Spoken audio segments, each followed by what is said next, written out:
तो hello guys. तो Myanmar में अभी मिलिट्री का शासन चालू हो गया है। मिलिट्री रूल वहाँ चालू हो गया है। अब वहाँ पे कोई भी मतलब गवर्नमेंट सरकार कोई डेमोक्रेसी वगैरह सब खत्म हो गया है। अब वहाँ खाली मिलिट्री सेना जो मर्जी चाहे वो कर सकती है। पूरा देश सेना के हाथ में आ गया है।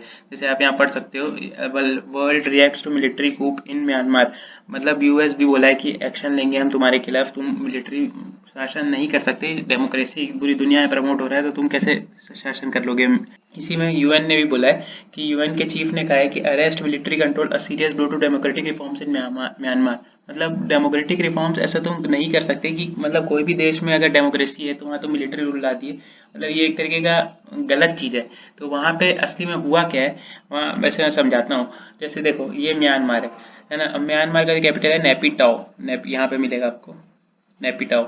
इसकी पॉपुलेशन लगभग 5.5 मतलब 5 साढ़े 5 करोड़ के आसपास है। और वहाँ मोस्टली सबसे ज़्यादा फॉलोअर्ड रिलीजन है बुद्धिज़्म। उसके बाद क्रिश्चियनिटी, इस्लाम और अदर्स वो सब है। तो मोस्टली मुस्लिम जो होते हैं वो इसके रखाइन पार्ट है, जो ये वाला स्टेट उस एरिया में रहते हैं। और ये आपको इंडिया दिख रहा होगा।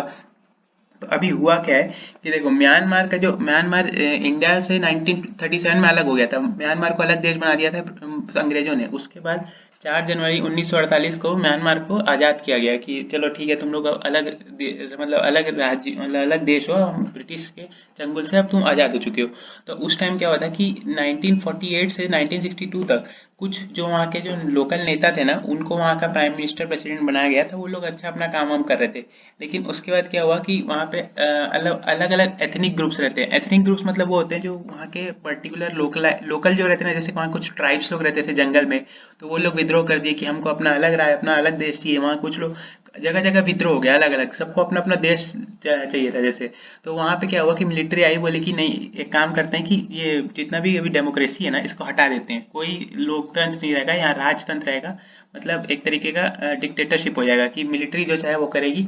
और मिलिट्री ने क्या किया, 1962 में अपने कब्जे में ले लिया म्यांमार को। म्यांमार की मिलिट्री अब वो पूरा कंट्रोल करती रही लगभग 40-41 साल तक। 2011 तक पूरा मिलिट्री कंट्रोल करती रही म्यांमार को, लगभग 40 साल से ज़्यादा। उस टाइम तक म्यांमार, उस टाइम जो 40 साल थे उसमें म्यांमार का कोई देश के साथ कोई समझौता नहीं होता था।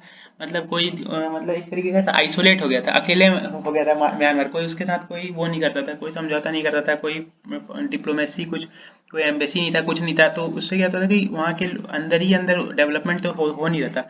तब क्या हुआ था कि तभी एक साइक्लोन सुने होंगे नरगिस नाम का, जो बे ऑफ बंगाल के आसपास आता है। तो वो उससे क्या होता है कि भयानक तबाही मचा था ना पूरा। ये जो आप देख रहे हो इधर पूरा मतलब तबाही तबाही मच गया था यहाँ। मतलब और इतना ज़्यादा नुकसान हुआ था उनको।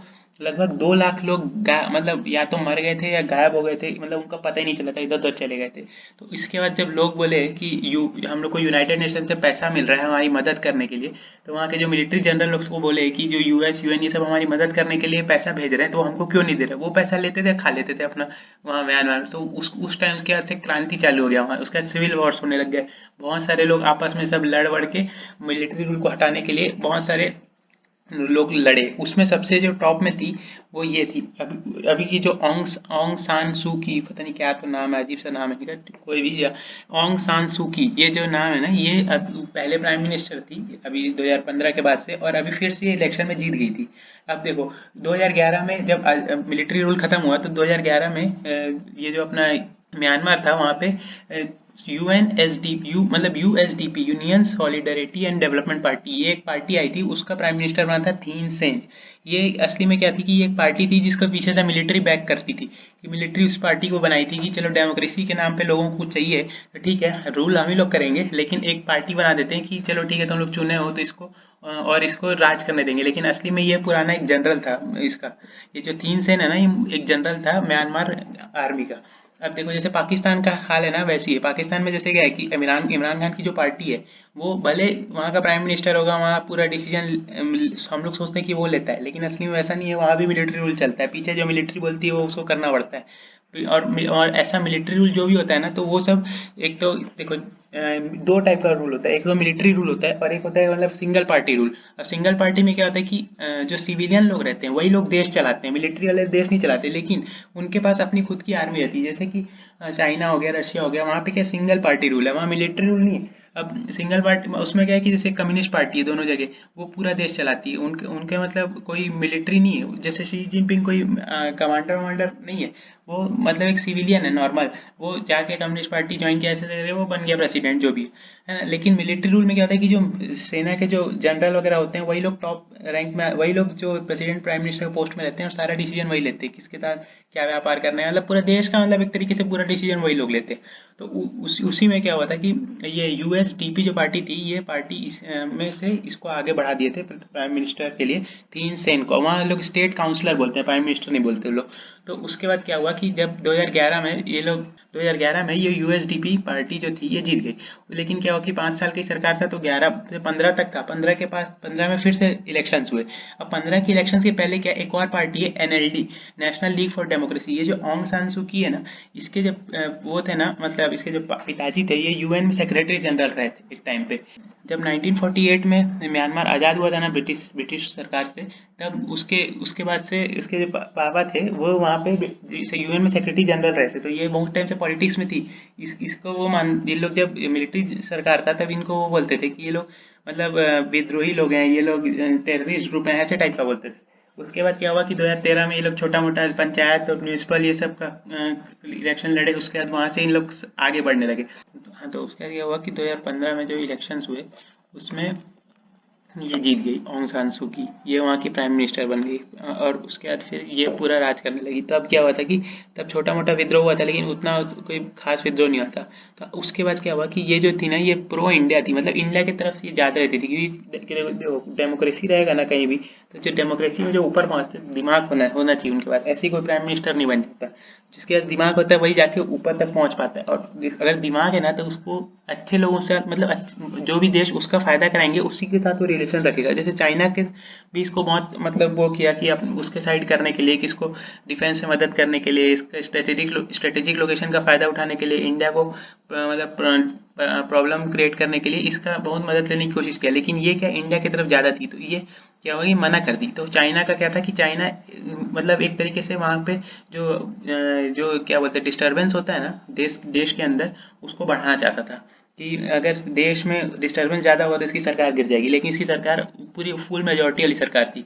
तो जब 2015 के बाद 2016 में ये पावर में आई, तो उसके बाद 2016 से तो ये पूरा रही 2020 में। अब 2020 के नवंबर में इलेक्शंस फिर से हुए म्यांमार में।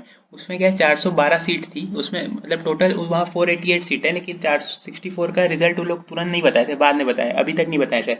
लेकिन तो जो 412 सीट थी उसमें से 346 सीट इनको मिल गया, इन लोग आंग सान सू की पार्टी एनएलडी को, और यूएसडीपी को नहीं मिला उतना सीट। तो अभी क्या हुआ कि आर्मी बोलती कि अब क्या हुआ कि आर्मी बोलती कि ये जो इलेक्शन है ना ये फेयर नहीं हुआ है। अब इलेक्शन कमीशन बोला कि ठीक है, तुमको फेयर नहीं लगता है, यहाँ की मिलिट्री अगर तुम बोल रहे हो तुमको फेयर नहीं लगता है तो एक काम करो तुम प्रूफ करके दिखाओ। तो ये वो लोग बोले प्रूफ नहीं कर पाए। अब क्या हुआ कि आज 1 फरवरी को ये जो ये है मिन ओंग लैंग जो भी इनका नाम है हाँ, तो ये क्या बोले कि आज से 1 साल तक म्यांमार में अब इमरजेंसी लग गया। तो मतलब 2021 से 1 फरवरी 2021 से 1 फरवरी 2022 तक इमरजेंसी लग गया है म्यांमार में। अब जो सेना पूरा शासन ले लिए और इनको हाउस अरेस्ट कर दिए, जैसे महबूबा मुफ्ती और ये उमर अब्दुल्ला ये लोग को सबको किए थे ना इन लोग, क्या नाम है, जब जम्मू कश्मीर 370 का कुछ कुछ प्रोविजन हटा दिए थे 370 का, तब उनको हाउस अरेस्ट कर दिए थे। तो इसलिए इन लोग को भी हाउस अरेस्ट कर दिए, है ना। तो जबकि अभी 2020 के टाइम पे ही ये देखो आप मोदी जी क्या बोले हमारे प्रधानमंत्री की, कॉन्ग्रेचुलेशन टू ऑन्ग सान सू की and NLD for victory in election. ये 12 नवंबर 2020 का ट्वीट है इनका। मतलब ये बोले इनका स्पीच है ये कवर कोई और किया है। तो इसमें क्या होता है ये ट्वीट किए थे कि बधाई हो तुम फिर से जीते हैं और हम लोग का फिर से पार्टनरशिप वगैरह बढ़ेगा और भारत और म्यांमार का अच्छा समझौता होगा।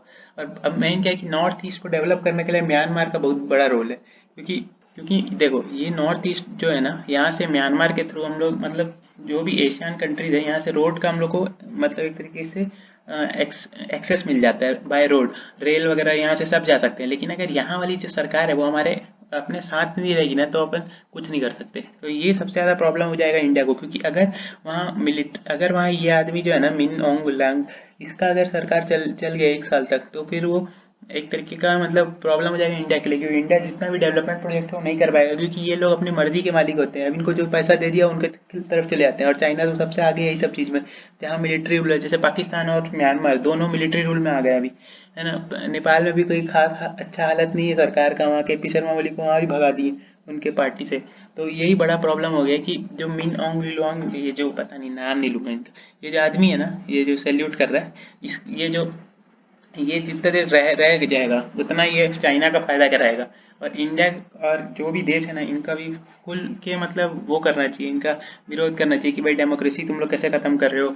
ये जो ऑन्ग सान सू की है, इनको रिलीज करो, तुम इनको हाउस अरेस्ट नहीं कर सकते। ये अभी जीती हुई प्राइम मिनिस्टर है, प्रेसिडेंट, मतलब इनको तुम वहाँ का मतलब हेड ऑफ द स्टेट बनाओ। तो ये सब चीज़ कर इंडिया को मतलब ट्वीट वगैरह करके इंडिया को भी मतलब ये सब चीज़ बात उठाना चाहिए, क्योंकि यूएन में उठा दिए, यूएस बोल रहा है, ऑस्ट्रेलिया बोल रहा है, सब मोस्टली बड़े देश बोल रहे हैं कि ये सब चीज़ नहीं करना चाहिए तुमको।